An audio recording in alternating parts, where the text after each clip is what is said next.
Wow. Oh no, no, you're not funny. Um, uh, no soundboard on this unless specifically invited to, please. Because otherwise you will ear rape me. Okay. Okay, wonderful.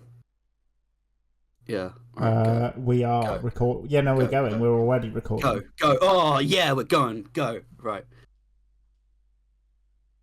We are going. Yeah. Go. We are so going right now. Yeah. Well, do you wanna maybe go with the intro? Hello. Hello, friends. Hello, viewers. I am Hen, and my friends for today are. I'm TD, and I'm still going. I'm Chris, and I'm gone. That's good to know that you're gone. Well, not really. That would be a bad thing, actually. Bye. No, don't go. Don't go. We've only just started the cast. Imagine how funny that would be as like the intro when one of us like can only be on for like 5 minutes.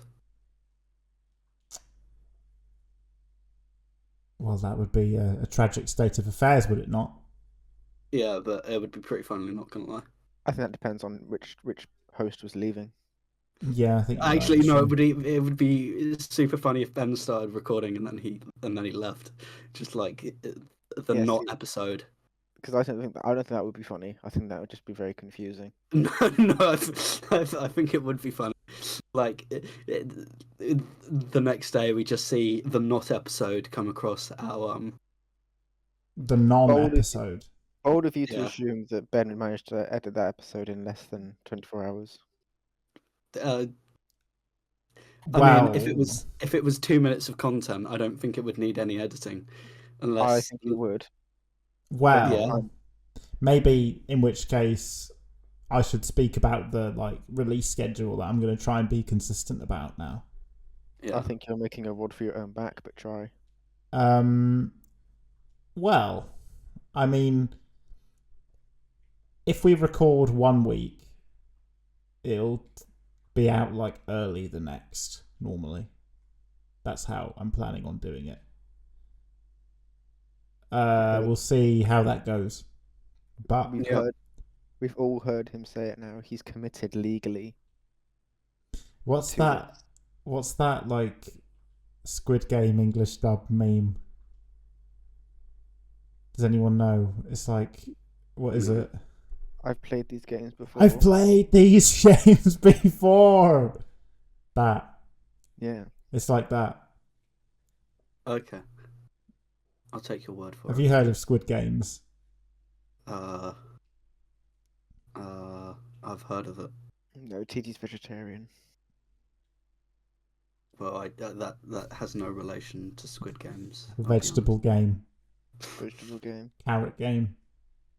Or Squid substitute game. Tofu game. Woke game. Woke gaming. Soy game. Soy gamers. Soy are you gooners. calling games soy? Soy gooners. I mean, you see all of the backlash against soy related things, but I actually like soy things. Ooh. I enjoy it, actually. I like the taste of it. Do you like soy boys? Um, Do you like the taste of soy boys? no. Would you consider yourself a soy boy?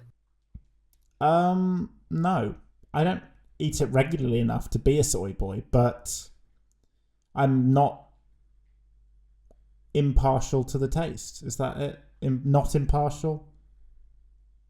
Yes, I'm not impartial to the taste. Just go with I'm partial to the taste. I'm partial to the taste, because that's a double negative, isn't it? Yeah, you can't be doing that. You heard it here first. Ben Fearon is partial to the taste of soy boys. I'm not partial to the taste of any boy. I'm just partial to the taste of the soy. I mean that was a full government name drop. I don't care. I've already like I've already linked this to other parts of my media empire. Oh, Unlike you, who chooses to stay anonymous, I am open to the world, yeah. I mean, and I respect how your it is. personal decision. But That doesn't make you less of a pussy. I didn't say that. No, I did. Yeah, well, look, you've got I so wouldn't many have that, names on TD. you've got so many names on this cast that probably no one could find you, even if they wanted to. Like Chris, Clark, Guna, Cringer, Drake Bell, Nuggles, RFK. yeah, RF Gay, RFK. Jeff Sessions, Jeff Sessions, Alexander. Alexander Graham Bell. Are All we sorts are of we things just like that. naming people so that the people in this episode bit is super long?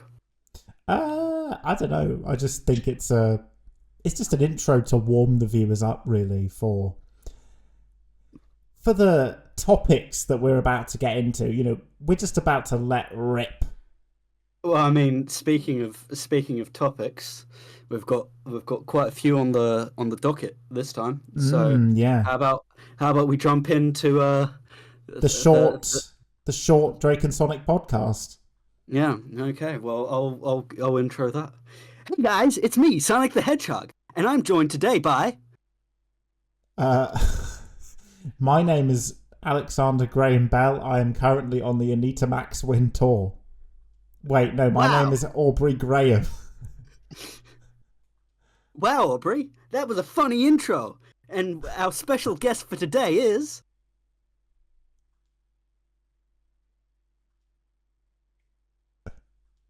Hello.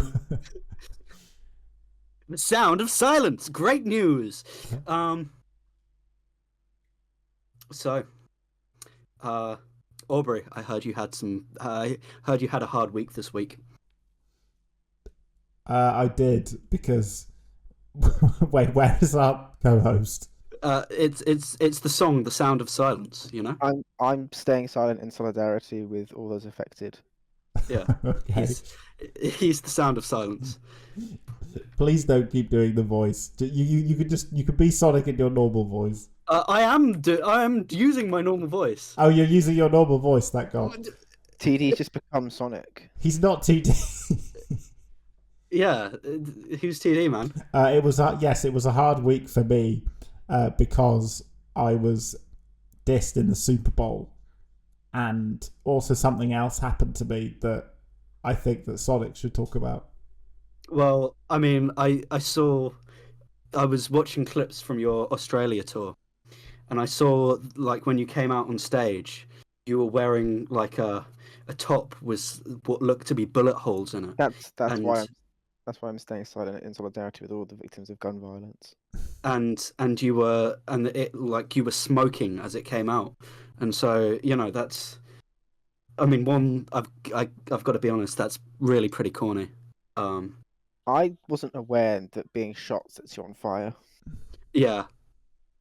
Oh, I see. The Sound of Silence by Simon Garfunkel has started.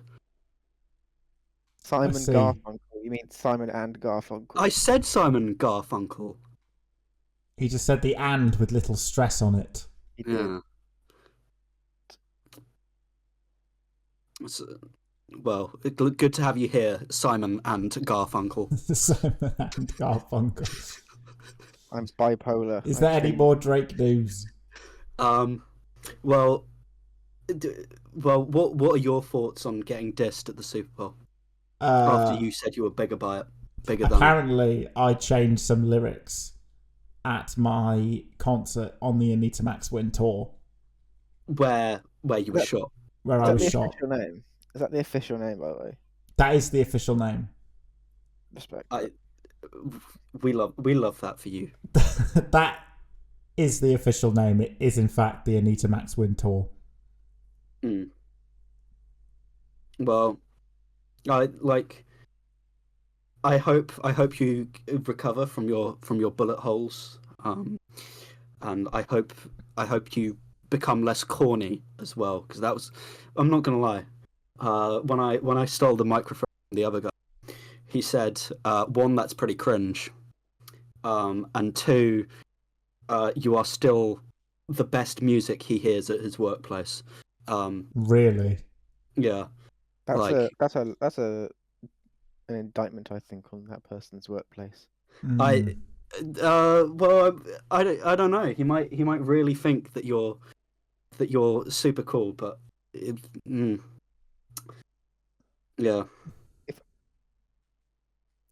Should we move on to the Aubrey Sonic news? Plaza Belgraham is the best music you can listen to.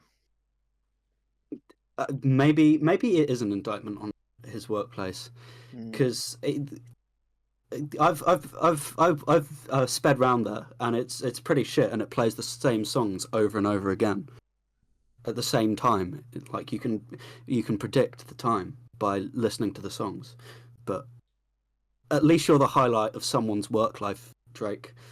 Excellent. Yeah, stay strong. I'm so happy about that.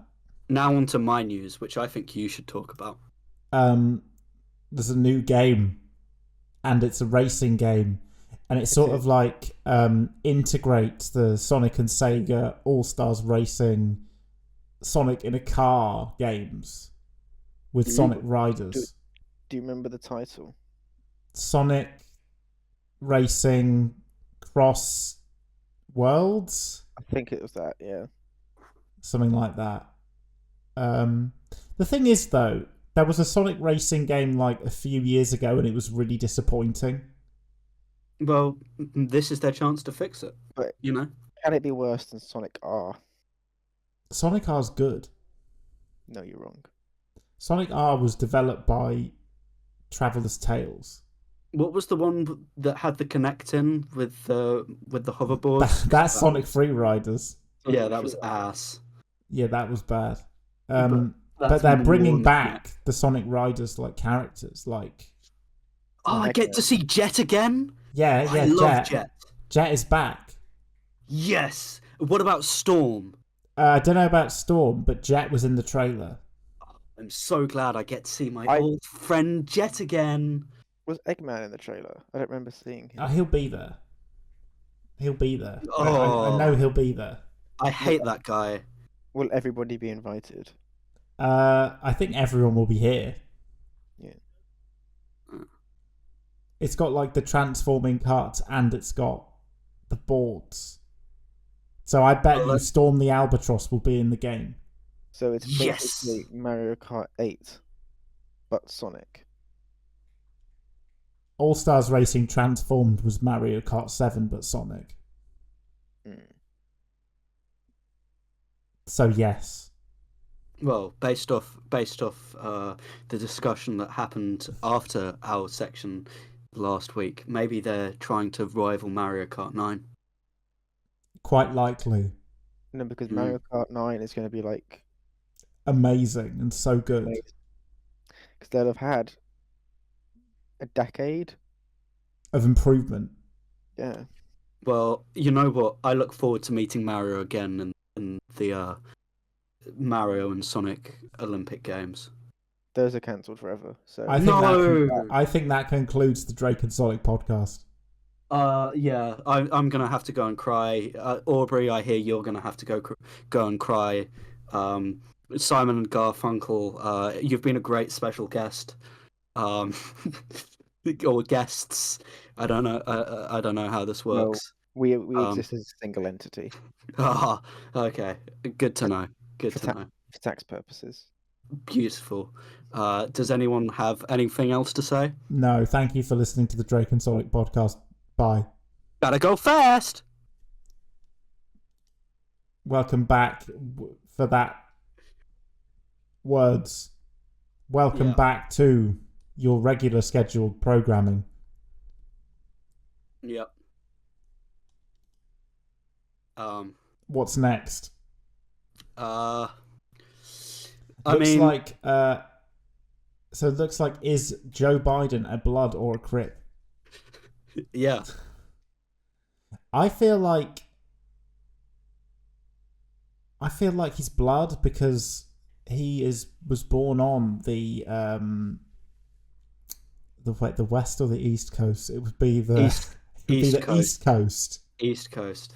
And unless I'm mistaken, the blood started in New York. But because he's a Pennsylvania guy, Yeah. that's kind of away from NY, and he selected a Californian as his VP and successor. Ooh. From Oakland, no less. And you know what color he wears? Does he wear He wears red? blue. Oh, he wears blue. Oh, and he's a Democrat. He's a Dem. They're blue. I feel like he's cripping. Yeah, I think he's with Uncle Snoop on this one. I don't give a fuck if you like him, but you go and respect his cripping. Yeah. It's all fun and games until somebody's tripping. Something on the west side to catch him slipping. Yeah. He got a briefcase. It's time to handle business. Handle business. I feel like he's in with Snoop and Blueface. Yeah. So which side of... Well, I feel like that would mean that Biden was on Kendrick's side. Yeah. That and the fact that Drake is a filthy Canadian. Exactly. I'm disappointed we didn't get to see Biden Crip walk at the Super Bowl. Yeah. I mean... But which side do we think that the current US president, who will not be named, is on? Bloods. Well, yeah, because blood. he's from New York. So he's blood. And he wears red. So really, the sort of US political discourse is really gang warfare. Is that what we're saying? Yeah. I mean, I think that analogy works on multiple levels. You know? Because when you really the think about tribalism of politics. It's tribalism. Neither side is like ideal, no matter who you are. Mm-hmm. Like, there's blue team versus red team. Yeah. And they each want territory for themselves. Mm-hmm. So I think the US politics is just gang warfare, just more higher class. Is, you know, I think that analogy works. More elevated in a way. Yeah. More connections too. Obviously, when I'm not talking out of my neck, then there's probably an infinite amount of differences that you can find between the two. But like, you know, to be a pseudo philosophical bullshitter, you know. Here's another philosophical question, actually, that I can pose. Okay. Mm-hmm. What Overwatch character is MTG? MTG, what does that mean? Is that Marjorie Taylor Greene? Oh, MTG. Yeah. The notorious MTG. Big Russian. Which is the most likely to be anti-Semitic? Big Russian. Big Russian. Okay, well, Big Russian it is. What about Lauren Boebert? Sombra. Yeah. What about Ilhan Omar?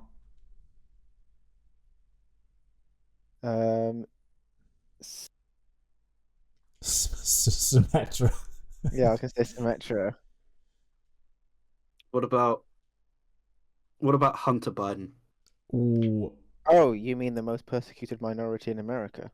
Maybe, but hang on. I think Hunter Biden, because Hunter Biden, who's on like the, he's got to have a gun, because I think Hunter Biden. Cassidy. I was gonna say he could be Cassidy.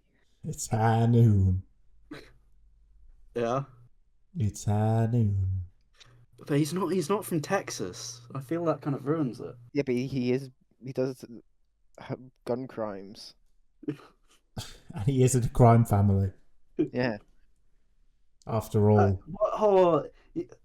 But the only crime family is Hanzo and Genji's crime family. Yeah, but I don't think Hunter Biden is Japanese. I think we just go in like quick fire through topics this week. So, Switch 2, too woke? What do we think? I think it is because, think of how you can rearrange those Joy-Cons. Yeah. Isn't that like how the woke agenda today rearranges society? Yeah. The Joy-Cons can change the way they work, like how the woke agenda would have you believe that you can change the way that biology work. Yeah. To become a llama. I feel like I've just got whiplash. Why have you got whiplash? I said that we're going quickly through topics this week. Just the bum bum bum bum bum bum bum bum. Well, that's how it's going to be this week. We've got an hour and a half to do this. I mean, I guess so. But and we got a lot. We got a lot to get through, so we need to let rip, Because the Joy-Cons really have gone from being bisexual to polysexual. Because not only now can they be connected or disconnected, they can now also be a mouse. I don't even know what polysexual means, and at this point, I think I'm too afraid to ask. Well, I guess you could say like trisexual, but that's not a real one. Trisexual. But who arbitrates what a real one is? Well, I think the original Joy-Cons were just like they were bisexual. They were bisexual because you put them in one or the other. But these new ones are now like there's a third option. It's going too far. I don't even know what the third option. I'm lost. Not only that, think about it. The Switch 1 launched without it was a DEI console. It only launched in black. Where was the white version? It didn't arrive for years.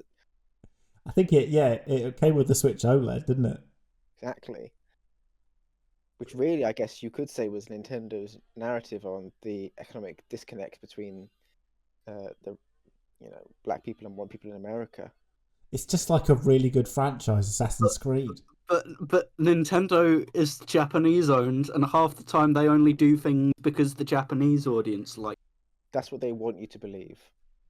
But really, but we're talking about how woke the Switch is, and we've uncovered it now. Yeah. And you know what? That's case closed. So on to the next one. I'd like to file a complaint. But sure. What is your before we move on? What is your complaint? I still have no material knowledge of how the Switch 2 is different from the Switch 1. All you said was something about sexuality and woke agenda, and the Joy-Cons on the Switch 2 are trisexual. On the Switch 1, they're bisexual. What is there not to understand? This isn't materially helping. This is just sheer rhetoric. And this is AI slop. What you are saying out loud is the real world equivalent of AI slop. The Switch 2 has created an entire new sexuality for the Joy-Cons. Yeah. You know how AI will talk around the subject, but not actually go into detail and repeat the same thing over and over again. As I said before, it's case closed. We need to move on. This is just constant talking around the subject and not going into detail. You are the AI slop of this podcast. Well, do you know what? That's too bad. Okay. Okay. Now we can maybe discuss it better next week. Now, I'll bring the receipt. Is it I'm going to talk about this euphemistically, if that's okay? Okay. Is a gentleman looking at his own area, his own member, Richard? Yeah, let's go for that. Is a gentleman looking at that? Is it gay? I like I've said before, I think it depends what state you're in. So Oklahoma, yes. San Francisco, that's not a state. California. In California, that's not gay, because it's allowed, because people would accept that that's normal. I mean, you drive down in the hood, you see people doing that anyway. Yeah, it's true. You wouldn't call them gay because they'd shoot you. Um, what? If you were in the hood, you wouldn't shout like "you're gay" out the window, would you? Because you'd get shot. But in Oklahoma, there'd be no consequences because it's just a bunch of corn. But Well, I'm not no, I'm in not gonna Oklahoma, it wouldn't be gay because they'd stone you. I'm not gonna drive round anywhere and yell "you're gay" out the window. No, if you were deep in the hood of Oklahoma, of Oakland, Hood of Oklahoma. deep in the hood of Oakland, and you saw someone walking with their, as people do in America, with their hand in their pants, and the pants is slung low on the waistline, perhaps too low, you would not roll down your window and shout, "That's gay." I wouldn't, because they'd shoot you. no matter who was doing that, I wouldn't shout the words "that's gay." I wouldn't shout anything at them. You just shout. You just shout slurs at them. No, You'd call them a gooner. I wanna get into this fantasy land you're living in, where I shout anything at anyone, just based off the way they look. Like, where they're dressed and where their hands are placed while walking in public. And it depends how confident you feel on a given day. Yeah, but how fast your car is. I'm never, no matter what situation I'm just not gonna yell something at some random person who I don't know. Well, maybe that's a you problem. But would you? But TD, would you not take issue if you were driving down the handsome and well organized streets of Oakland, and then you saw someone walking towards you? If someone was walking, their pants below their groin. If someone was walking around naked, I would not fully naked. Okay, if someone was walking around with their private regions exposed, I would not shout anything at them. I would just keep my business to myself and just ignore them. So you heard it here first. TD is pro nudity in public. I mean, I wouldn't like it, but who am I to get involved in somebody else's business? Hang on, but we're talking. TD is the Bianca Censori of this podcast.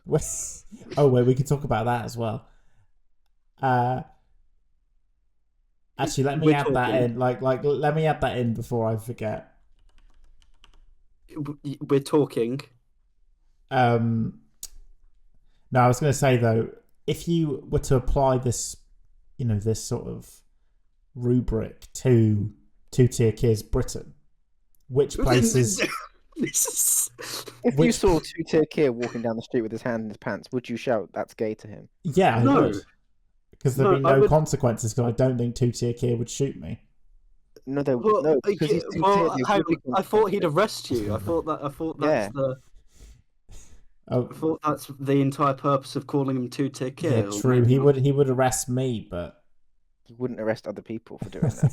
Who wouldn't he arrest? That's why he's two-tier Keir. Yeah. But do you think because he's a vegetarian, he wouldn't arrest TD because TD is an ally of the cause. What cause? But to us meat eaters, we're fair game.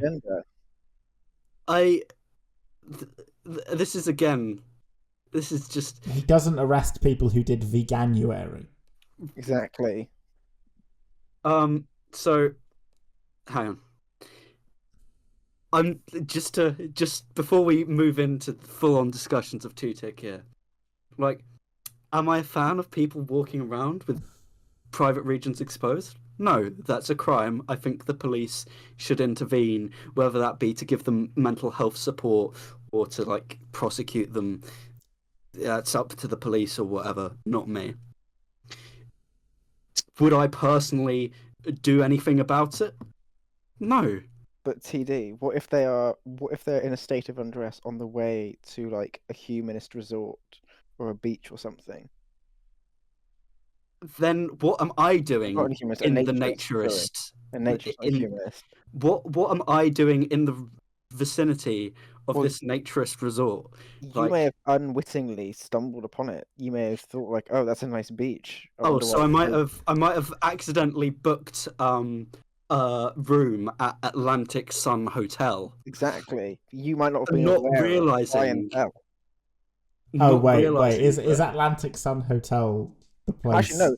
TD has just made a sweeping accusation there. He's just claimed that all gay people are nudists. No, I'm Atlantic pretty Sun sure. No. It was literally No, it's a an gay adults hotel, not a only. naturist. It's an adults only resort. No, Men only hotel. men only hotel, TD. So you've just No, once again it said slandered adults an only. entire subsection of society. Men only I mean- hotel. Yeah, it's adult male only hotel. That doesn't with- mean with- nudists. No, I'm pretty sure it had a beach of nudists attached to it. We need to do some more research into this. Yeah. Okay. Anyone who's feeling particularly interested. Well, honestly, Google I think that Atlantic Sun Hotel. I think that concludes that subject because I don't think we need to talk about two-tier Keir because we already have. Okay, Atlantic Sun Beach has both non-nudist and nudist areas. I told you.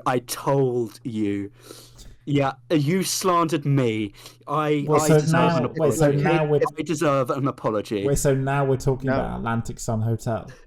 Yeah, because it's located in the heart of Gran Canaria's gay scene and only a few steps away from the Yumbo Center, which, if you think about it, sounds a lot like the Yumbo Center. So that is the perfect segue into the new Yummy. Girl, you got that yummy. Yeah. TD, can you explain what the new Yummy is? So,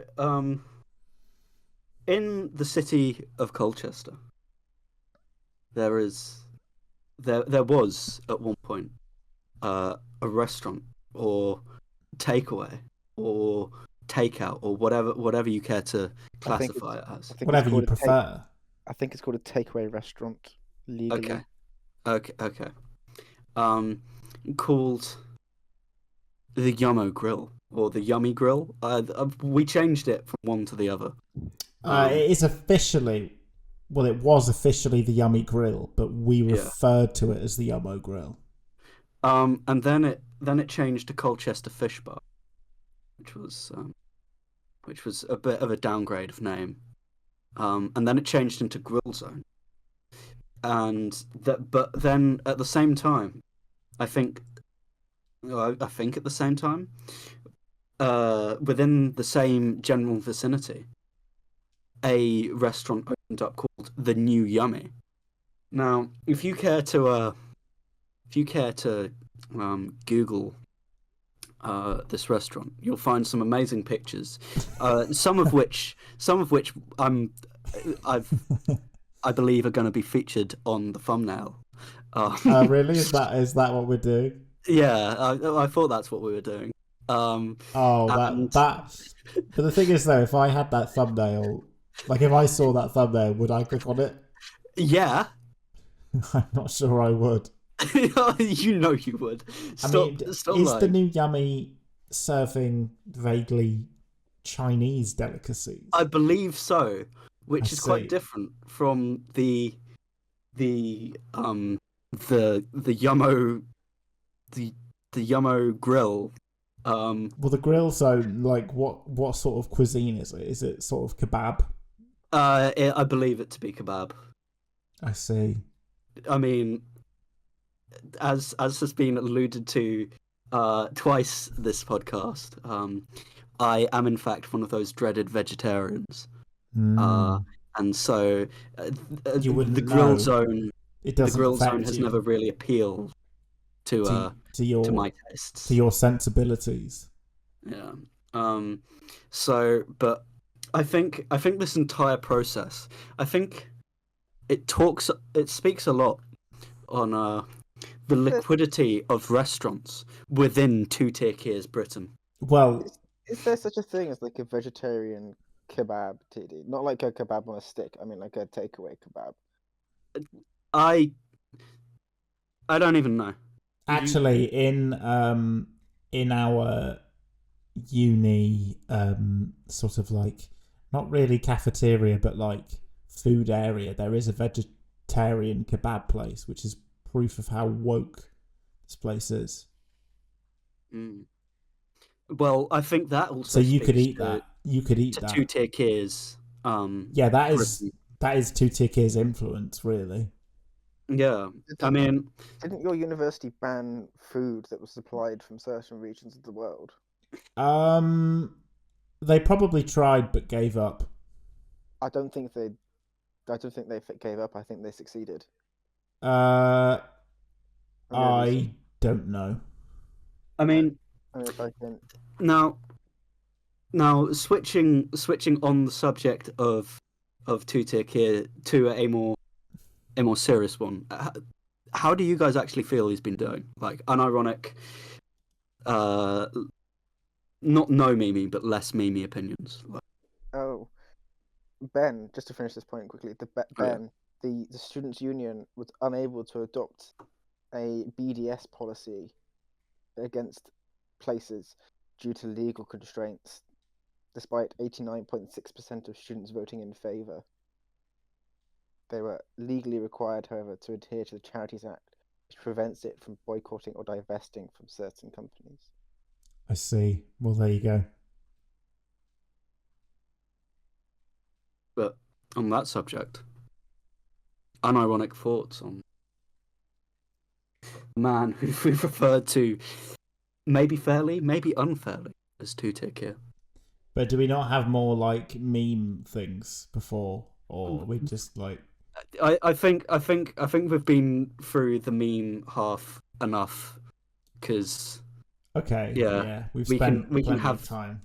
Yeah, and we've also been going at a breakneck pace. I think some of these we can save for next one. Yeah, that's fair. Yeah. I mean, I think when the election happened last year, people were kind of interested in a change of something that wasn't like a change into something that isn't Tory. You know what I mean? Like, I think it was a loveless landslide in a way. Yeah. I don't think Keir Starmer was ever the kind of politician that particularly inspired everyone. Yeah. I mean, that's the general vibe I got being out the country. And that's not because I sort of disagree with his political alignment so much. It's just I don't think he's a very inspiring politician a lot of the time. Isn't a talented communicator. No, and I think like that's pretty key with being a politician. Well, at least in the 21st century. Indeed, with the advent of mass media and whatever. Yeah. I think. And there's certainly been some strange economic decisions, I think, that are making not very many people happy. Like the pensioner thing and the the recent child benefit thing. Yeah, and the recent farmer inheritance thing.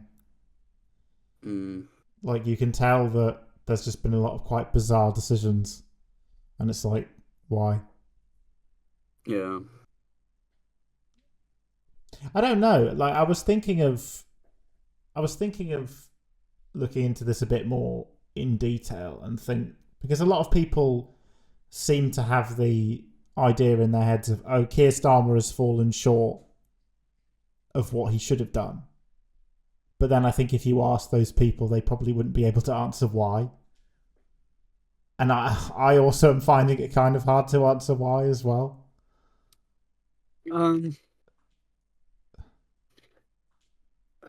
I I think maybe it is just the fact that he's uninspired. Hmm. I mean, the Europe relationship reset has been quite good, I think. Well, but that's fixing a problem that the British populace caused, or the voting British populace caused, coming up to 10 years ago now. True, but it seems to be now a problem that the British populace wants to go back on at least, and the government is delivering that at very least. Yeah. So, Well, sometimes you have to move forward with what you've been given, and I think on that front, the government has done that. yeah. Curse the voting British populace 10 years, well, 9 years ago.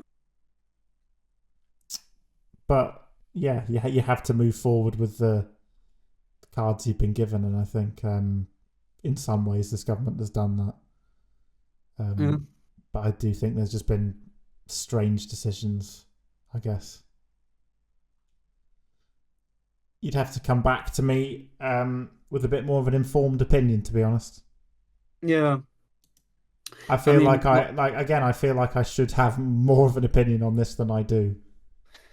What I've found strange following the like whole media cycle is like people are already talking about polls and the next elections as though it's happening soon. And in the British system, there's another what, like 4 years plus that he's most likely going to be in power for. Yeah. And that's the other thing. It's hard to look at it holistically when it's still like, I mean, not a new government, but like a government that's, you can't look at holistically yet. Yeah. Especially with like after. I mean, this is, to be fair, this is assuming that British politics returns to the general election cycle. Yeah. Happened between Brexit and 2022. Which I see no reason why it shouldn't, because this whole, this government has a majority, and a lot of its whole appeal was a return to stability, whatever that means, right? Yeah. So I see. So the good thing is, I see no reason why we won't return to that, which I think is a good thing in a way, because the government will have a chance to actually do things. Well, I think the Conservative government of 14 years did very much have the chance to do things. But it was also constantly shifting around. Yeah. Which was a bit of an issue. Not for the first 5. I guess. Although the first 5 was a coalition. Well, yeah, but the Conservatives got what they wanted. University fees. But, well, many people see the coalition as a bit of a New Labour continuation, actually, in a lot of ways. A lot of the policies didn't change that much. Well, the what do you call it? The autarky. What's the word? Austerity. Yeah, that's the word.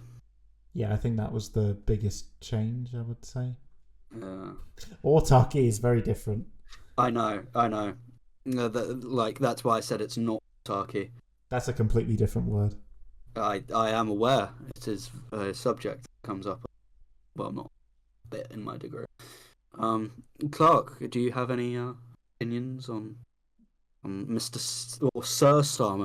Sorry. Yeah, Sir Starmer. Sir Starmer, not Mr. Starmer. Nothing that hasn't been said. Okay. I think Rachel Reeves is out of her depth. Maybe. Yeah. Oh, is she the finance lady? Yeah, she's useless and out of her depth. Okay. Well, the problem is when people start talking about finance and economy, I'm fed up with it, so I don't care. Rachel from financing. Rachel from financing, yeah. You I'm don't just want like, to talk to Rachel from financing. I don't want to talk to anyone about tariffs, economics, GDP, profit, I don't mind economics, business actually. transaction. I don't talk about it much. Or I I don't cover it much.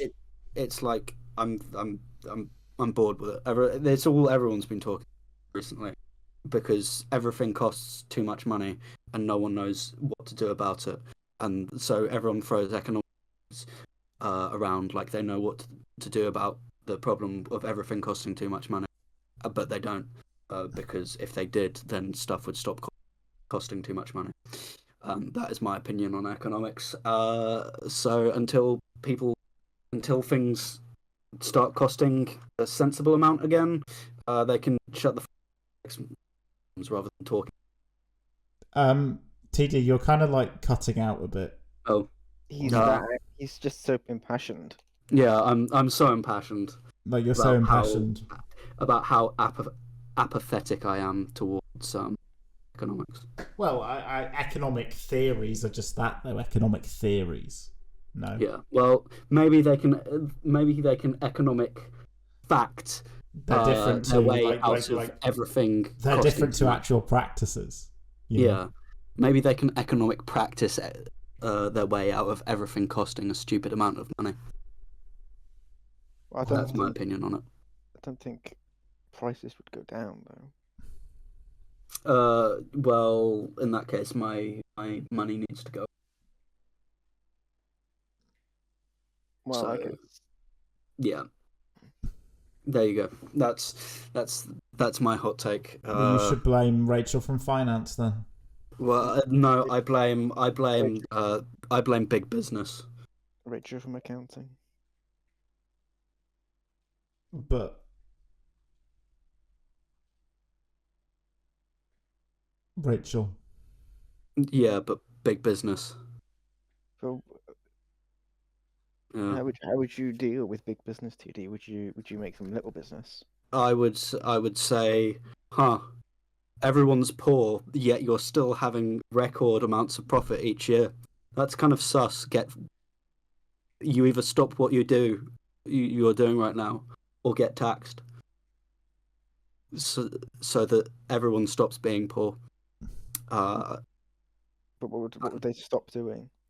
They would stop the driving price increase and they'd have to be happy with a large amount of profits every year, as opposed to breaking the record amount of profit every year, obviously adjusted for inflation. Blah blah blah.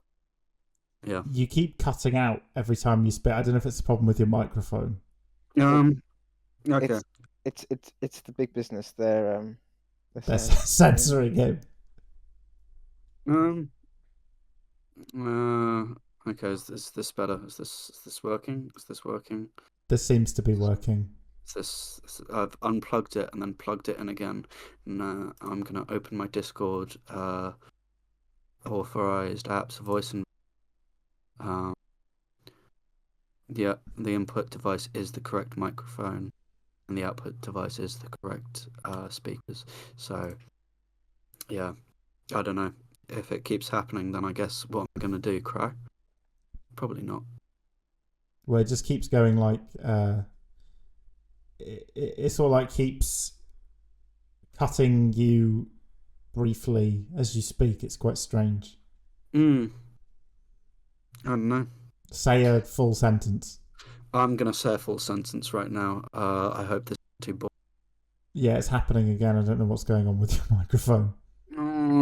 Cringe. I don't know either. Hang on. Is this working? Hi. Say like a full extended sentence. Once upon a time, there was a man named Ukraine, and he had a little bit of a war. I think it's better now. And I think we should discuss this man named Ukraine and his war. Well, actually, I wanted to continue. I wanted to continue this brief discussion of like prices and stuff because it's kind of interesting. Okay. Well, it's a Yeah. tough thing because when you are under a capitalist system, you try and drive. You can only charge prices if people will pay for them, right? Well, yeah.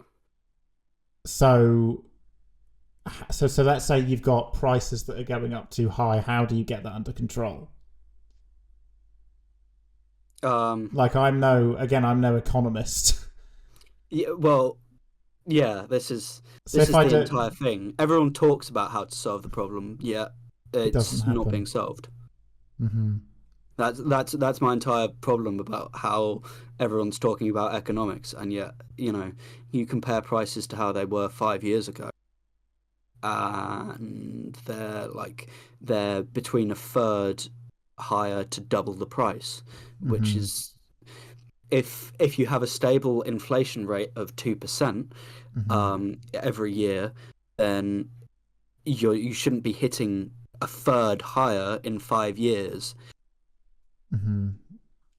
But if You know. you, but how, but like as a government, how do you get that under control? Because generally, the sort of left wing argument to everything is like taxing. Well, you How need does taxing how does taxing affect prices and how? you you just regulate the businesses. You say you cannot increase the price of necessities more than a certain amount, I guess. Like, again, I am no economic person. I think we've heard this, but like I've heard the that price controls though can have very like other adverse economic effects. Again, I feel like I don't generally like discussing things where I'm not that educated yeah. on the subject. It just makes me sound like a bit of an idiot sometimes, you know. Well, I've I'd like to discuss like how do you get what is an effective way to get interest rates? No, as well. Do you not have negative inflation? What if you yeah, set price negative controls? isn't negative inflation like really bad? Let's ask Japan. Um, Hmm. Okay, remind me next cast to bring the entire country of Japan on as the guest. Oh, I might be able to sort that. Hmm. Um, but yeah, I don't know. I feel like a lot of my life pointing out, this is a dumb problem, and someone who knows about this subject should solve it. But I don't know enough about this problem to have a useful input to it other than being able to point it out and not like it. Well, I think like the good thing about capitalism is it can provide products efficiently. Like someone who is good at a certain sector can provide a product very efficiently and for a cheap price relative to the market, right? As opposed to if you're kind of like as opposed to if you've got like one structure that's not going to deliver it as efficiently. But let's say, everyone is increasing the prices by the same amount. It's kind of like it's hard to say You haven't what got you a do to monopoly, control but you've that. got some form of monopoly You've in a got way. like a omniopoly or something like Yeah, that. it's like It's a hard thing, yeah. it's like there are some countries in the world where you generally will only have like two major supermarket brands. Mm-hmm. And I'd like to discuss this next week with more research okay, because then okay, I can probably talk about it uh, again without sounding like an without airhead. sounding uninformed. Well, Exactly. we'll put this discussion on Well, pause. because I can like I do, because well, I don't know if you want to talk about it next, but there is a topic that we were talking about last time that we sort of cut off abruptly that I'm coming back to with a more formulated opinion. Well, I think that worked as quite a good end subject. So there's the man called Ukraine who's in a bit of a that I brought up earlier that might be interesting to discuss. Yeah. The war started by Ukraine. The war started by NATO aggression. Yeah. Isn't that what Tulsi Gabbard believes? She's a well-informed person. Well, yeah. What's weird about Tulsi Gabbard is she seems to have just descended from one side to the other. Like she's like Anakin. And what side did she start out on? She Democrat. started on the Democratic Jedi Knights. Yep. And she's now in the Republican side. And she was. It's again this blue versus red dynamic. No, but she was crazy. seduced to the dark MAGA side. She's Now she wears her red lightsaber with pride. Yeah, exactly. Well, not pride. Oh yeah. Yeah. You can't use that word. That's one of the 7 deadly sins. Remember. Yeah. With. Well, what I don't quite Joy. get about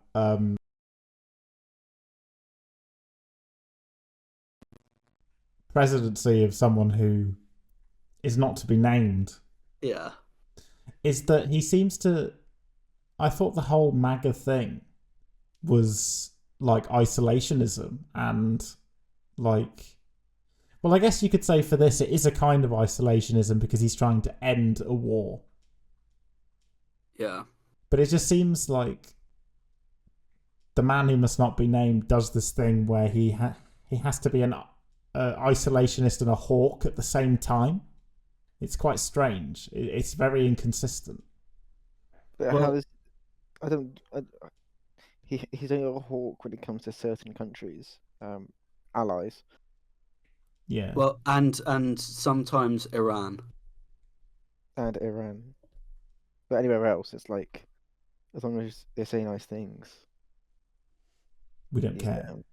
Yeah. Well, I mean, I think part of it is just the unpredictability.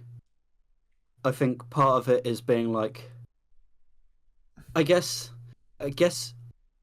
when you think about what people are remembered for in history, it's like generally territorial expansion. So maybe it's about like legacy and trying to expand the United States. People, yeah, I mean that definitely sounds like something that would like to be remembered for. You said the word! Oh no! You said the word. Fuck. Time code. Time code. We're gonna do this for the next 4 years. Yes, because it's apparently funny. we have to. And you know what? I'm gonna say his name every single episode now. I think we should break the seal, Ben. No. Should we cross the streams? No. It's funny. I think it's funny only to you, though. Well, no. You see, the thing is, we all agreed. I don't remember agreeing to this. Oh, fine. I'm changing this because we're not going down into the bamboo forests in Tokyo. No, it wasn't Tokyo. Was it Tokyo? Arashiyama. Kyoto. Yeah, we're not going to Logan Paul's forest again. That's not Logan Paul's forest. I know. I'm just being funny. I'm glad that you know. I wasn't sure. Yeah. Makes a change that you're being funny. Wow, that's just mean. But do you think that the warmonger is Zelensky? Do you think that it's The neo-Nazi warmonger. Do you think that it's fair for him to like accept like losing his territory, and because that's basically what is throwing on Ukraine now? Do you Well, think that's you said it again. You said it again. fuck? Don't give in to his fascism. You see. I feel like this is why this is dumb though, because I have to now like stop my brain from doing this every fucking time. Don't give in to it. Right. I think the current U.S. administration it is forcing a loss of Ukrainian territory because, but then like how else is this conflict going to end? I agree, but it sets a bad precedent in a way. I think Agreed. it's like Putin can just go somewhere and then, take part of a country, and it's still a net win for him. Is it a net win? He has still materially gained stuff. He may not have achieved everything he wanted, but he has still achieved something. Yeah. Yeah, but if you look at it, Russia went into an army, into a territory with an army like a quarter of the size of its own. Yeah, but got humiliated for years on end. Had to it, call for help from North Korea. but it's a learning experience, isn't it? Now they know how long they need to stick it out for. Mm.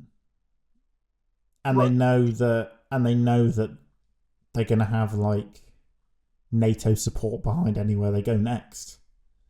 Well, Yeah. they're not going to have NATO support, but wherever they go for is going to have NATO support behind it. Yeah, like the only other place they could go into is Moldova. Georgia.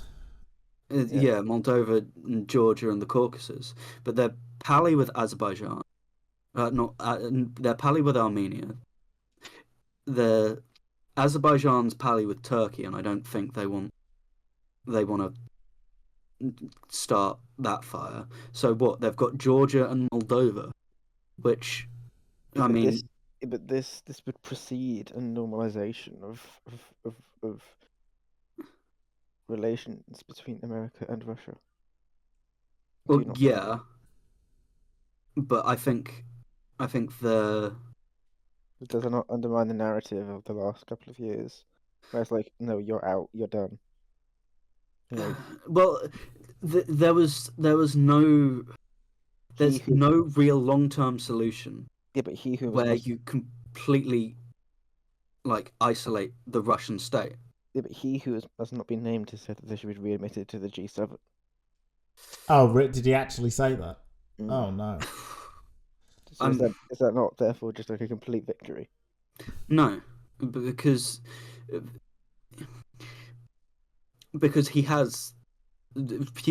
Putin has lost a lot. Yeah, when you think about it, he's lost a lot, but he's gained a lot at the same time, though. Yeah. Oh, he's gained two oblasts, or potentially 2 to 4 oblasts, that have been wrecked from 3 years of war. But it's not that. I'm not talking about the material gain. I'm saying from like a precedent, a precedent, and an understanding now of what would a response be. Like, oh well, we'll give you, we'll put up against you for a couple of years, and then we'll get tired and we'll stop. So all we've got to do is just stick it out, and then you get what you want. And then it's like, where does he go next? Well, we've already discussed where he's got very limited options unless he wants to engage NATO. But do you think that the response would fundamentally change if he attacked a NATO ally?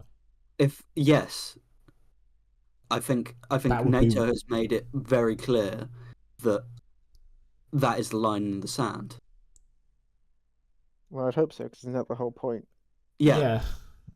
But I hope that the appetite, especially in America, is there for that, because I don't feel like it is. Well, there's a reason why Europe is moving to Europe's strategic defence. Like it's We're not there yet, though.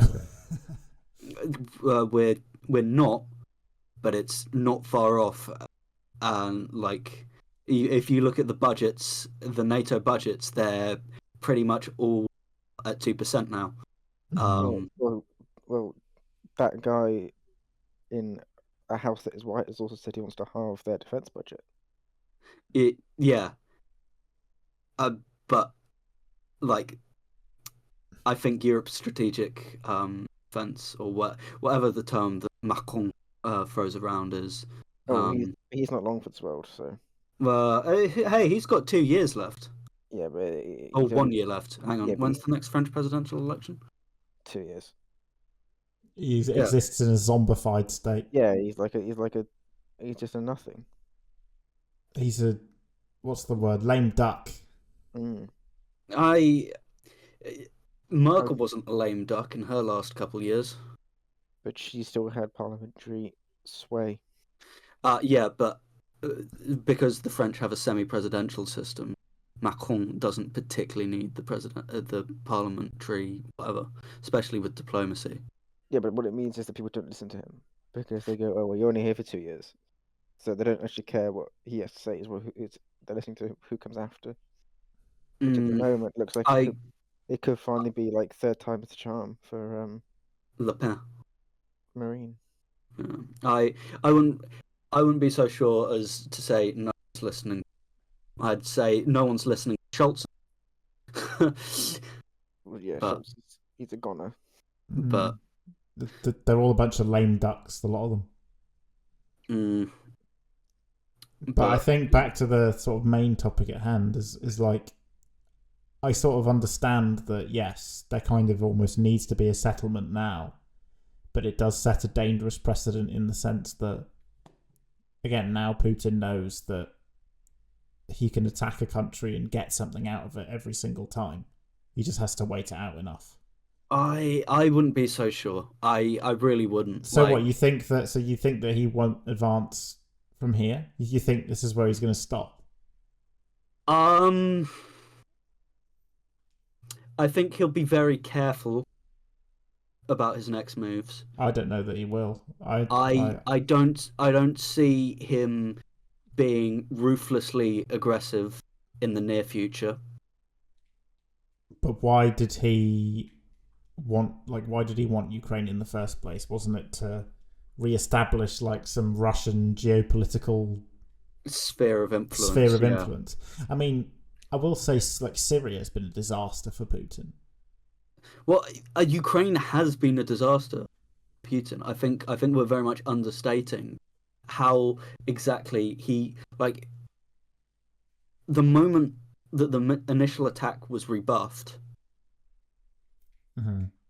like, it went from being, oh yeah, good idea, to, this is still salvageable, but it's like the shit's hit the wall effectively. Okay, but the thing is though, the Russian propaganda narrative has changed to, oh well, we thought we were just fighting Ukraine, but the reason it's taken so long is because we're against the entire West now. So don't you think that now he's able to, put a different propaganda line on it, where he can just say, oh well, wherever we go, the whole West is against us, but we'll still persevere or whatever. I just don't see any signs with where the Russian government's going of stopping here. Like, why would they? I don't agree. Well, because where we've outlined where the other places they can go are.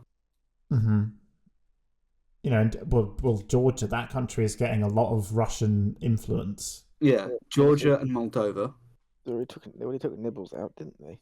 Yeah. And now that country's government, though, is getting a lot of Russian influence that the people are not happy with.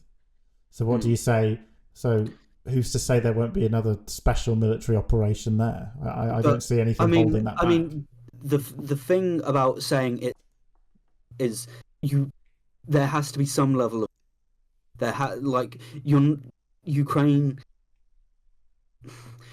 unless it managed to re-achieve by conquest, retake all its oblasts, it's never going to get them back.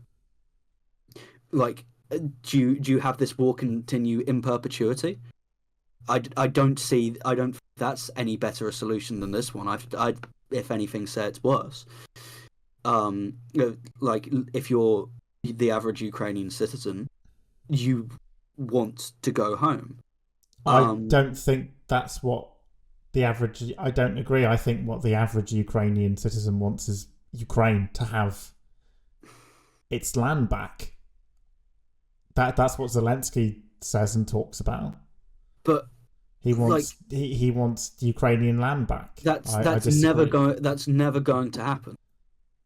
In a realistic world, unless you put NATO troops on the ground, which I don't think is a sensible idea, you're never going to get 100% Ukrainian territory back to where it was pre-war.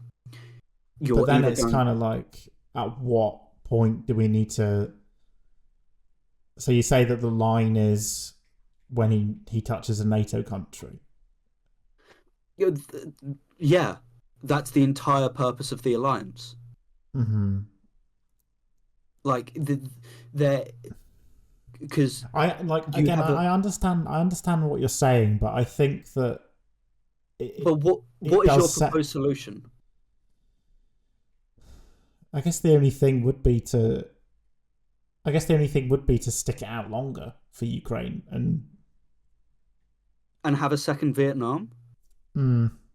That's the thing. Do you think the States wants that? But then how do you deter Putin from going further than he's gone now? Do you see what I mean? I just think that I think that the deterrents are already pretty. Like, Europe no longer relies on Russian energy. Mm-hmm. That's not strictly true. Well, okay. Europe is hugely pivoting away from Russian energy to the point where it will have. No, Europe doesn't rely on Russian energy anymore. It still uses some of it, but it doesn't rely on it. I will defend that, but Europe is pivoting to the point where it needs zero Russian energy. It's moving for its own. Looking at the situation, it's moving to its own defense. I think by NATO building up resources, especially on, because the US is looking like an unreliable ally. Mm-hmm. There's a massive deterrent against him going anywhere further. I think the good thing about the silver lining of the Russian invasion of Ukraine is that it has, especially in terms of foreign policy, like, united Europe in a way we haven't seen before. Yeah. I do think that is a good silver lining of it, but it's kind of a really terrible thing where, again, I still think the precedent that's been given to Putin, at very least for non-NATO countries, is he can invade them and get something out of it. And I think, yeah, you're kind of right that if this carries on, you've got like a Vietnam situation. But I just think it is, again, it having to be settled like this, it's sort of, again, sad that there isn't really the political will to stick it out any longer. Like, I do think that, like, I do understand what you mean, but I still think it is a dangerous thing for us, and it's just something that I think we should keep at the front of our mind. For me, I just don't see I don't see a better realistic solution occurring. Maybe. Well, I feel like we're going round in circles. Yeah, maybe giving it a couple more years would do something, but at the same time, it's like it's just throwing money at stuff. While I am no fan of like this going down the way that it has, looking from everything that I've been taught on my degree, I don't see how else you know the situation other than what we've already talked about. So, yeah. I think the same mic problems are going on for you. This is annoying. I don't like. No, I've this is America. I've set the mic up the same way that I do every single. There shouldn't be a reason why it's doing that. Who knows? Anyway, based off one American foreign policy blunder to another one. Who likes Rivieras? Are we talking about the Riviera? Who likes Rivieras? Me, I do. Yeah. How many Rivieras have you been to then? It depends what you consider a Riviera. Have you been to Torquay? Is Torquay a Riviera? Technically, it's the English Riviera. I heard Clacton-on-Sea be described as the English Riviera. Have you been to Llandudno? Is that the Welsh Riviera? Yep. I know that it's the Welsh Riviera because it didn't sound like human language. I mean, this whole idea is a complete farcical suggestion. What, the Clacton-on-Sea is the English Riviera? I agree. Yeah, that's definitely what I meant. Well, I think to start with, it's sort of like after what the Palestinians have endured, the last thing that they're going to want is to leave. Like, it's not a tough sell. It's going to be a bit of a tough sell. That's kind of the whole point is that they, wanted to stay steadfast where they are. And also, I feel like you're also going to have a tough time encouraging the Arab countries to take them in. Assuming that's what he wants to do. Like assuming that's what that part of the plan was, which I don't even know. But it seems to just be like a ludicrous concept, and I don't know whether because the media has this relationship where any stupid shit that comes out of presidents or like the administration's mouth, they take as 100% serious, when in previous times it has been shown that a lot of the time things are over-exaggerated or just completely made up or just a general vibe that they'd like to send out. Well, it does make for good stories. I mean, yeah, that's the good thing about that administration as far as the media is concerned. I think that's the love-hate relationship of the media with the current MAGA crowd, because it is fully the administration. Elon says crazy shit. JD Vance was like, I don't think the court should be getting involved in our politics. Boo hoo hoo. And it's like, but what? And it's just a constant poo spewing out of their mouths. It's just constantly you can't keep up with it. That's the thing, though. It's like, go on. Wasn't that the whole idea? It was like a barrage of stuff that was one after the other so quickly that you could get stuff done that would be unpopular, but it would just go under the radar. Whereas if you kept all these things separate, it'd be like, okay, this week X has happened, now next week Y has happened, and people had time to register that. I think that is very much a tactic of the Republicans post 2016. But don't you think, again, I don't understand. I thought the whole point of MAGA was isolationism. But legacy. What are you remembered for? No one remembers like Taft, he did nothing. But like people remember like the Louisiana Purchase and The Gaza purchase. That's what people remember, and so it strokes your own ego, and it's But it's inconsistent with the policy outline you are popular for. yeah, but if you can bring people around to it, then you've got the crowd on side, and you'll have the history books on side, because you made territory go bigger on map, and that's what everyone wants. Well, I mean, the idea wasn't to make it... Well, is the idea to make it American territory on a permanent basis? I think wasn't that clear. idea has not been completely disregarded. But they So said it no becomes... American boots on the ground. So how's that going to work? Yeah, it's like, how are you going to... Yeah, he's saying that there's going to be no American soldiers to make that come about. So how are you going to build the Riviera? Outsource it to the neighboring country, I guess. But they don't want anything to do with the Palestinians. Uh, Oh, Israel. Yeah. Oh, Israel. Oh, I don't think they're interested in reoccupying Gaza. No. Well, No, hang on. If there's they would do all the construction required, yeah, but it'd be symbolically American owned. yeah, I see. yeah.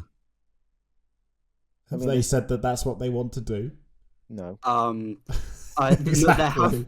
Hang on. There have been a few former ministers, to That my said understanding, that Yeah, were but like, "Yo, this is a really good idea. I think we should start doing this." Yeah, but Well, didn't Netanyahu say? Netanyahu, I believe, our least favorite war criminal. I'm not has- like I'm not going to refute that. Has said, "I appreciate where the president's coming from. I think he has some really unique ideas that I'd love to discuss more with him." So he's given a pretty neutral response. He didn't say like, yeah, cool. Yeah, he didn't say yeah, cool, but he also didn't say no. Well, you're not going to bite the hand that feeds you, are you?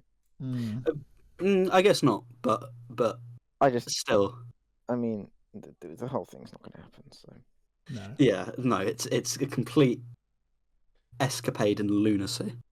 But I think though now, like, I sort of But do. I would also just say as well, I feel Go like on. in Israel, you can get anybody, you can find a politician that agree with anything. There's the full spectrum of thought is there. Well, you can do that in any country.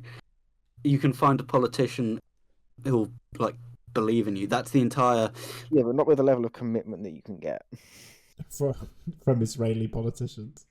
for like wacko policies. But the thing is, like, that's quite interesting. Well, not interesting. Like, I think the bad thing is that, you know, now that the Gaza war ceasefire has been enacted. Well, like, I feel like it's barely hanging on. It's in dire straits. Like, I think what needs to happen is Western pressure on Israel to, like, revive the two-state solution, like, agreements. But that's not going to happen. But the thing now is that with a administration. You said it again. Me. Jesus Christ. With a tramp. What's the timestamp? 124. Ben, don't call him his government name. Yeah. With a non-government name, president. We don't like in the White government names. House. Just call him President Tramp. That's not going to happen now. Like, there's never like, they're going to let them get away with whatever. Yeah. They don't care. They don't give a flying fuck. So, mark my words, in a few years, we'll see October 7th too. Well, are you sure about that? I think there'll be. Well, I think the Israelis are aware that there's been like it was a major security failure. So yeah, I feel like no, you're right in the sense that they probably wouldn't allow something like that to happen again. Yeah, I think. But what I'm trying to say is that we'll just be in circles again. As soon as Netanyahu leaves power, which I'm really hoping is going to be soon. I really hope it's going to be soon. Don't count your chicks before they've hatched. Yeah, that's why I say I hope. But I just think that but you could get someone worse. Well, yeah, but I think because part of Netanyahu's issues is how scandalous he is. How much of a crook he is. Even before October 7th happened, he's been around since the 90s. Like he was briefly in the 90s, and then he had a big comeback later on. Yeah, like we talked about how Trudeau had been around 9 years, and that's impressive. Like Netanyahu, I think he got elected directly as prime minister because that's a thing, or that was a thing in '96. And then not homeboy, that is a term of affection, which I do not feel for that man. He's been around in Israeli politics for 30 years. Mm-hmm. He's got three corruption charges that are going through courts, and he's supposed to be testifying to. And he tried to do all the judicial reforms and whatever before October 7th, and that led to a lot of bullshit. And so I think part of the reason why the Defence Force was so ill prepared for October 7th is because of the poor leadership of Netanyahu. Is he more or less corrupt than Crooked Hillary? Well, Crooked Hillary never even got indicted, did she? She was that crooked that she owned the courts. Oh, now that's a theory. But we're gonna be back to this thing now, where I feel like the way the world is going to look at the Israeli-Palestinian conflict, it's going to be, the Palestinians keep fighting, Israel will respond again, and they'll do all sorts of war crimes. There'll be international condemnation of Israel, and the Palestinians will be able to get more by fighting, and we'll be back where we started. And that's how I see it going in the future. And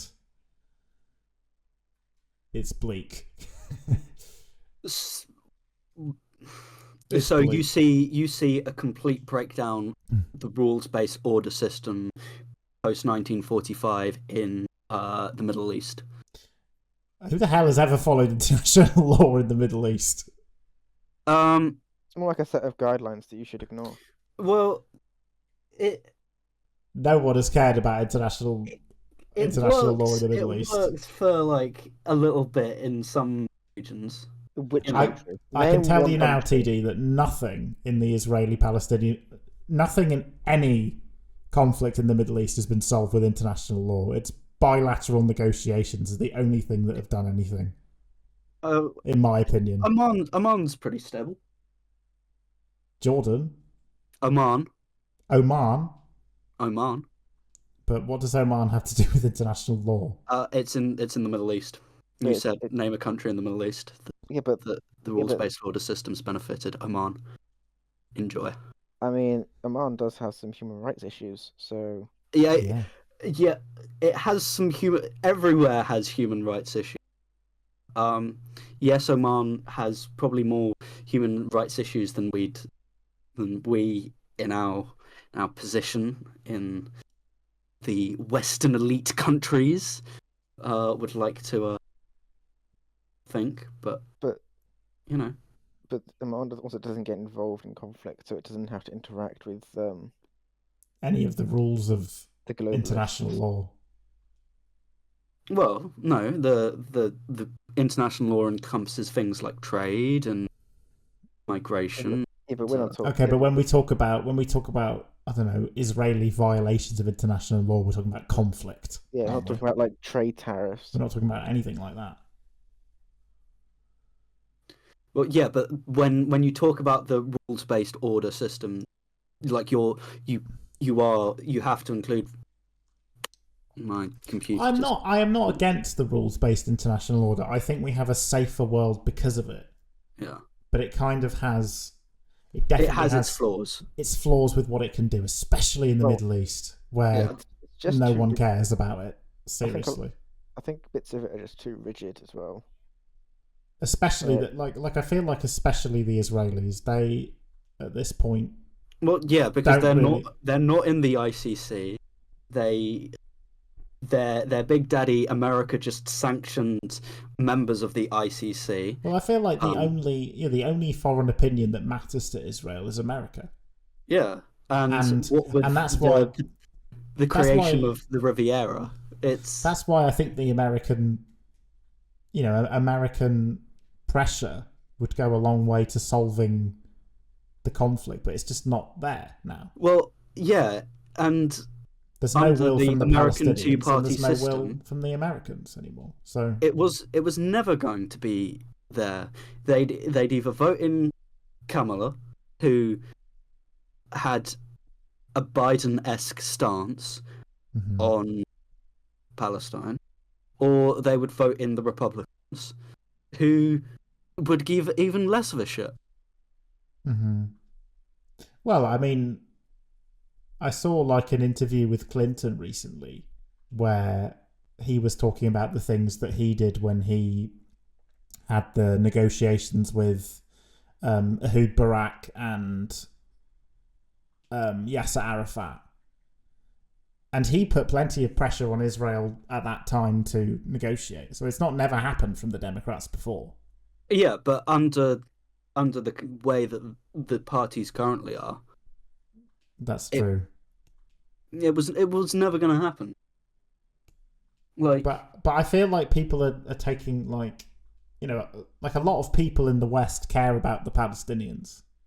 You see what I mean? And I'm not Yeah. sure why no one listens to that.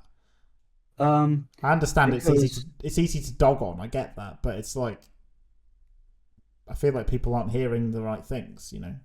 well, one of my modules this year has been on the Vietnam War, and obviously there are some very obvious similarities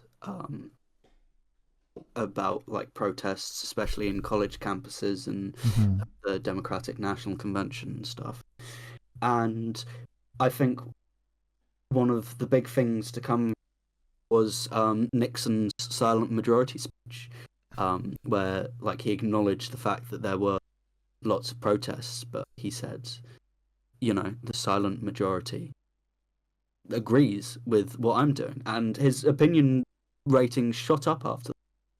So I think while there is a lot of noise, and while I think a lot of people do care, I think that if you ask the majority of people in the United States, they're just going to be like, oh, but like I want my money going to me. I don't care about that place. Only they're not going to use the kind of uninformed accent that I use. They're going to use an American instead. But that popular, not so much popular, but that discontent is there, and I think that it's only going to get worse for Western countries, and it's only going to get worse for Israel. I feel like if this isn't stamped out, because I feel like it's been too long now.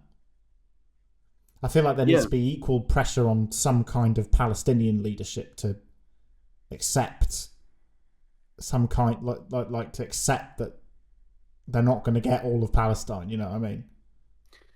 Because that is the big problem. That is the fundamental Palestinian goal, and that is not feasible. I think it's kind of like the opposite to the Ukraine situation, though. You've got one side that, like, this. What am I saying? Like they're continuously fighting because they won't accept some kind of negotiated Settlement. Yeah, settlement. exactly. And like, and the other side at the moment doesn't even want to give them a negotiated Yeah, settlement. exactly. Yeah, it's just Like, but even if they did, they still see nothing productive happening well because as the yeah, situation currently lies. there's just not the will for it, and the problem is how the international community is working now. It's just, you know, all that happens is Israel gets condemned more, so the Palestinians have more to gain by continuing to fight in their eyes. Yeah, I mean, other but than it the was like apps, other than the destruction of, you know, their their own infrastructure entire and people. and the mass murder of children, which But it doesn't. But it doesn't seem like Hamas cares too much about that. You doesn't know. seem it doesn't seem like anyone other than protesters really care about that. You know, like Israel doesn't really care. The United States government doesn't care. Hamas doesn't seem to care. And like, not to be think of the children, but like the amount of kids who have died is just unconscionable. And it's gotta stop. This is just endless violence achieving nothing. Violence isn't good when it achieves something, but this is just Well, again, soul it's crushing. like, but it's like Hamas at the same token have claimed that they are genocide victims, but they've also won. Like they when they did the October 7th attack, they must have known what the Israelis would have done, and they seem to be perfectly fine to gamble with the lives of all of the people in the Gaza Strip. So It's worked, hasn't it? completely, because I feel like, well, they're horrendously weakened, but it's only a matter of time before they get more Iranian weapons and they're back to where they were before. Well, I heard that it was Hamas was pretty much destroyed. No, Not now. no. They have new leadership and stuff. It's only a matter of time. You know, the Israelis are part of the ceasefire deal is the Israelis pulling out. So, do you see what I mean? It's just like, Yeah, the way the international community is responding to this, it's not bringing us towards a solution, because the Palestinians will just keep fighting and Israel will just keep responding, and there'll be more war crimes and more children dying. You know what I mean? yeah. But I don't. By the international community, I don't think we're talking about the entire international community. I think we're talking about Hamas's backers and the United States. Like. Well, I also Because think though, even other countries don't really have a very good or consistent way to solve it, because all it is just condemnation of Israel, and not just like understanding, not like bringing us towards a way to end it. You get what I mean? Not thinking like, you know, not thinking, okay, we need to just do a two-state solution now. You know what I mean? yeah, but they can call for that all they like. But until the material backers, the United States and Iran, for the most part, also agree that that is the best course of action, neither side has any inclination to enter into those talks. Because if Hamas genuinely thinks that they're winning and they're doing a good job, they don't care how many children are dying. And Israel, well, this is if the thing. Israel I think it feels needed like to it's be constantly under threat, but has the weapons to eradicate that threat, and if it should choose to, like it's like the UK, Europe, the like But the basically, Arab states and basically all the all the European countries are doing is saying, "Oh, Israel, what you're doing is bad." And like, obviously, I'm not saying that that's an unfair thing to say. It by no means isn't, given like the things that they've done that are just undeniably war crimes. But I just feel like it's not going to get us anywhere, because it's just going to, because the Israelis have proven they don't care what the international community, who are not America, thinks. So it's just sort of the current Israeli government. Yeah, the current Israeli that's government. the other hope, that the Israeli government changes. It should do. I really hope it does. Changes to a more internationally. Yeah, which they've had before, I guess. Yeah, like it's easy to. But if you're in a situation which they're in now, where they feel like they're a pariah, what incentive is there for them to be like, oh well, actually, we're going to try and be more open to listening to all you guys, but when they Because it would be a non-Netanyahu politician gaining power, and how would someone get in power on that platform when people would be like, oh, because the platform they would run on would be far more look, we're restoring how things were pre-Netanyahu. Like it's already, Israeli politics is already a mess, because the entire coalition building they've got like. But you had who's like the main guy, the centre, Yair Lapid. You had like him with the government for a bit until Netanyahu came back. Yeah, but that was 2022 for like a year or two. Yeah, 22, I think. And it's like the reason his coalition fell apart was because it was a crazy thing. You had parties from all over. It had Arab parties in it, didn't it? Something yeah, like that. And not sure. It had non-Zionist parties in. I'm not had Arab parties in. I'm not sure the Arab parties have ever been like in government. No, I think there was an Arab party in the coalition. It's the only time. It's the only time there's ever been an Arab party in an Israeli Knesset. Yeah, but what I'm trying to say is, just with things as they are now, I just feel like because all the international community does is condemn Israel. I'm not saying that they're wrong for doing that, but it's just going to take us into this thing where the Palestinians have things to gain. Well, what are you going to do? Carrying on.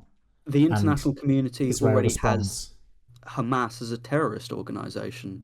You're not going to condemn a terrorist organization. That's like saying Hitler's bad. It's I condemn this terrorist organization. No shit. You've labelled it as a terrorist organization. But this is the other thing I think is an issue, which is where if you ask a lot of the citizens of some of countries where it's designated as a terrorist organization, they may not agree with that definition.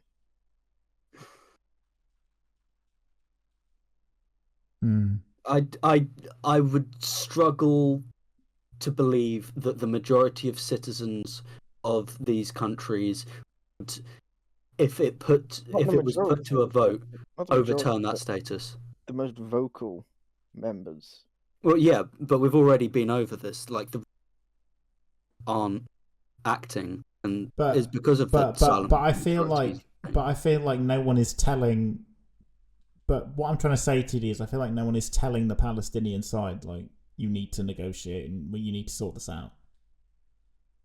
I feel like no one is saying that to them. It's all one-sided. It's all one-sided, you know. And yes, like there have been more Palestinians that have been killed than Israelis in this conflict, but I think like the will. I think if the will is from the Palestinian side to negotiate, then I don't think Israel can ignore that as easily. Is what I'm trying to say. They can with United States backing. I don't think I think if there was Palestinian will for a two-state solution, I don't even think the United States. I think the United States would be interested in pursuing that. Funny. Even under current administration. I think even because would love to be the type. Oh, you said it again. This is just that's stupid at this point. This is you've just need to get his name out your mouth. Tramp. You know, the current man, like he'd love to be like the peacemaker that solves everything. That's a dream for him. Oh, Well, no, I thought the dream for him was the Riviera. So I think, you know, if there's a peace settlement that comes from the Palestinian side, then I think that's a completely different thing, and that'll put us in a very good position. But I don't think it's going to happen. And with that, I think we should draw to a close. Yeah. Actually, one last thing. I think child murder is wrong, and terrorism is bad. I agree, and I think war crimes are bad too. Oh, yeah, I agree with that one. And I think the IDF has very low systems of accountability for things, for certain. You know what I think? I wish that everyone could just be happy. You know? Same. Clark, any last thoughts before I do the outro? Bye. Okay, right. Well, thank you, listeners, for listening to today's Hen and podcast. Hope you've enjoyed the cast, despite my audio issues. You just cut out then. You said the hen and blank. Wow. Well, I hope you enjoyed the Hen and Blank podcast. Yeah. Right. Shutting you down. Bye. Yeah, I'm being cancelled. Bye. I have been TD. I've been Benny. I've been Gantz. And this has been a Hen and Friends. Time for Tubby bye-byes. Time for Tubby bye-byes. Time for Tubby bye-byes.